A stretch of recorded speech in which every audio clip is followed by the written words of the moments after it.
Nothing like a little murder mystery to spice up your day. You're tuned in to Hidden Killers with Tony Brueski. I'm Tony Brueski, and welcome to Hidden Killers. Today, we step into the courtroom to break down some new key testimony in the Richard Allen trial, where chilling details and new revelations are taking shape. The question that haunts us all: what really happened to Abby and Libby on that fateful day at the Monon High Bridge? In today's session, the court heard the full, uncut 43-second video capturing the last moments of two young lives. And at the heart of it, a faint but unmistakable command: guys down the hill. Witnesses took the stand describing eerie encounters with a man in dark layers, walking with purpose, refusing to engage a shadow of suspicion. But with every new piece of evidence, more questions arise. Was this the same man we know as Bridge Guy? And if so, can we truly tie him to Richard Allen? Today's testimony digs deeper than ever, forcing us to confront unsettling truths about memory, fear, and evidence that remains just out of reach. But one question lingers: how does this all connect? What drives someone to commit an act like this?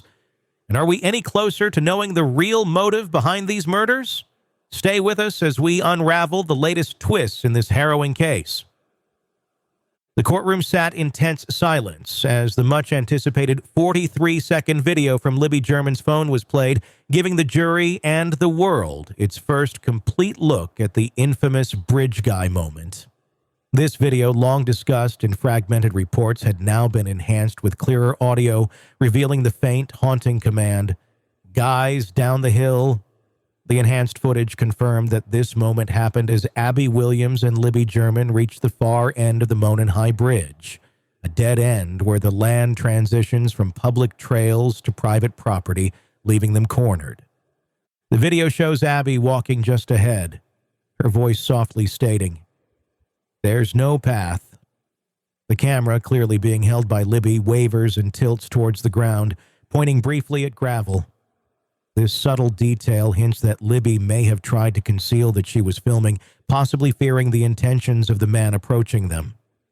Just before the video cuts off, a figure identified as the alleged Bridge Guy appears for a split second in the frame. Though the visual is brief and unclear, the audio, now enhanced, delivers the ominous phrase that has haunted the investigation for years. The prosecution leaned into this moment heavily. The timestamp on the video, 2:13 p.m., February 13th, aligns chillingly with the day's events. This precise timestamp underscores the urgency of the timeline, capturing the last moments when the girls were alive.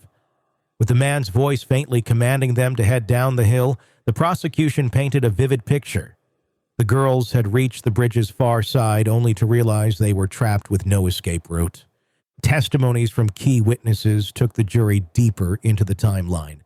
The first witness, 16-year-old Riley Garrison, described her walk on the Monon High Bridge trails earlier that same day. Accompanied by her younger sisters and a friend, she recalled the serenity of the trail and one unsettling encounter. Garrison testified that she passed a man on the trail who caught her attention, not because of anything obvious, but because of his strange demeanor. She greeted him with a polite "hi," a common gesture among locals on the trails. But instead of a courteous reply, the man glared at her in silence, sending an uneasy chill down her spine. Riley's friend, Bree Wilbur, corroborated this account, describing the man as wearing many layers and walking with purpose, a phrase she repeated several times. Wilbur also noted that shortly after their encounter, she received a message from Libby on Snapchat asking if they were still at the bridge, hinting at a potential overlap with the girls' final moments. The prosecution emphasized these witness testimonies, arguing that the man they encountered on the trail was the same person captured in the video, now dubbed Bridge Guy. However, the defense was quick to challenge these recollections, pointing out inconsistencies in the descriptions. Both Garrison and Wilbur initially described the man as being taller, around 5'10", which does not align with Richard Allen's reported height of 5'5".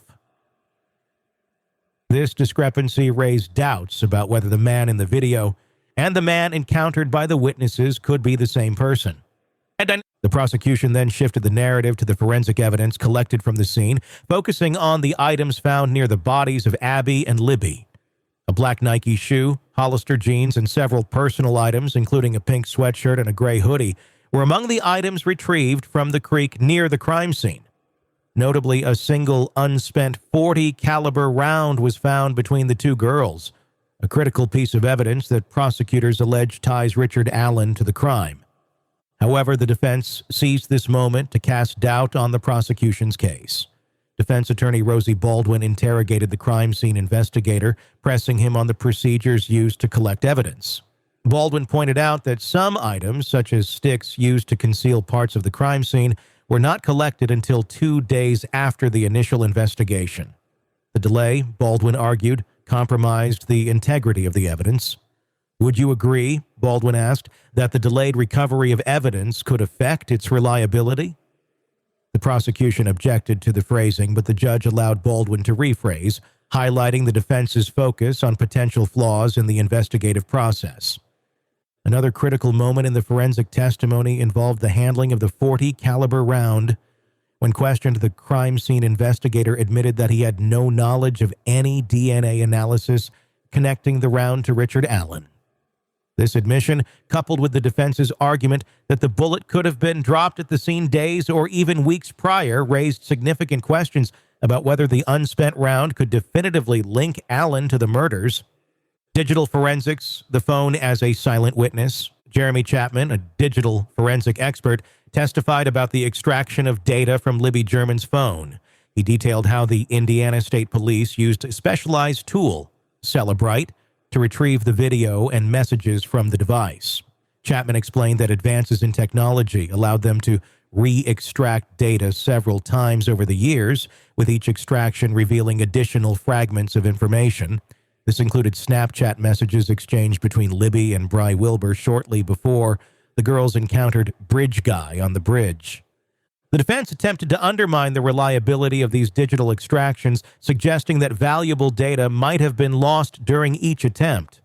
Under cross-examination, Chapman acknowledged that while new data was recovered with each extraction, some data might have been overwritten or lost.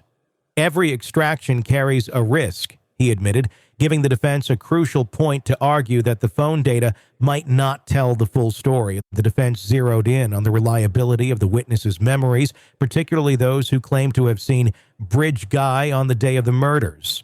Baldwin pointed out that Garrison initially described the suspect as being in his early 30s with curly hair and a muscular build. These details, the defense argued, do not match Richard Allen's physical appearance, either now or at the time of the murders. When pressed on the accuracy of her original statement, Garrison admitted that her memory might have been influenced by seeing the police sketches of the suspect released after the crime. This line of questioning opened the door for the defense to introduce the controversial sketches into evidence, something the prosecution had fought to avoid. With the sketches now admissible, the defense aimed to demonstrate that the investigation had been marred by public confusion and shifting narratives about the suspect's appearance. The final segment of testimony focused on surveillance footage from a local store and Fitbit data from witness Betsy Blair. The store's surveillance video confirmed the movements of key witnesses, including Blair, who reported seeing a man matching the suspect's description on the bridge. Blair's Fitbit data further corroborated her testimony, showing that she had walked the trails multiple times on the day of the murders. Blair testified that she saw two young girls, later identified as Abby and Libby, walking towards the bridge. Shortly after, she encountered a man standing on one of the bridge platforms, looking as if he were waiting for someone. "He wasn't looking at me," Blair said, "but it felt like he was expecting someone." The defense challenged Blair's recollection, noting that she described the man as being in his 20s or 30s with poofy hair, a detail that could complicate the prosecution's argument that Richard Allen, then in his 40s, was the person she saw. The prosecution's case against Richard Allen rests not only on witness testimonies and forensic evidence, but also on the behavioral patterns and psychological theories that shape public perception and investigative strategies. In cases like this, understanding how trauma affects memory becomes crucial. especially when witness accounts are central to the investigation. Witnesses who testified described interactions with a man who seemed off, refusing social greetings and walking with a determined stride. Psychologically, such behaviors can align with traits often observed in individuals seeking to control or intimidate others. However, trauma can cloud memory, and subtle inconsistencies, such as varying descriptions of the suspect's height and appearance, are not uncommon. Stress can fragment recall, meaning witnesses might misremember key details or fill in gaps unconsciously. This complicates the task of building a coherent narrative around the day's events. Further complicating matters, the police's decision to release two distinct sketches of the suspect at different stages of the investigation introduced confusion. Studies in cognitive psychology suggest that exposure to these images could have altered witness memories, leading them to retroactively fit their recollections to the sketches. The defense is likely to exploit these inconsistencies to undermine the prosecution's argument that Richard Allen is the man known as Bridge Guy. Ultimately, the trial will hinge not only on evidence, but on the reliability of human memory, challenging jurors to reconcile conflicting accounts with the available forensic facts. So far in the Richard Allen trial, one question remains: how much can we truly trust the memories of those who took the stand today? From witness testimonies about eerie encounters on the trails to enhanced video footage revealing Bridge Guy, this case presents a complex web of evidence. But not all of it points directly to Richard Allen. And that is where things get murky. We heard Riley Garrison and her friends describe a man who seemed out of place, silent, bundled in layers, and walking with intent. But was this the same man caught in the infamous 43-second video? Or was it someone else entirely? The defense pounced on inconsistencies in the witnesses' descriptions, details like height and hair color, and argued that the sketches released to the public may have contaminated their memories. Are these inconsistencies just the product of trauma and the passage of time, or do they reflect deeper flaws in the investigation? Then there's the forensic evidence, or rather, the lack of it.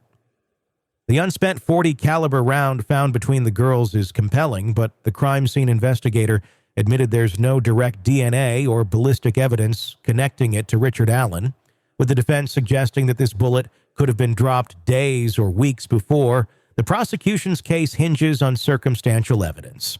And as we know, circumstantial evidence can raise suspicion, but it doesn't always prove guilt beyond a reasonable doubt.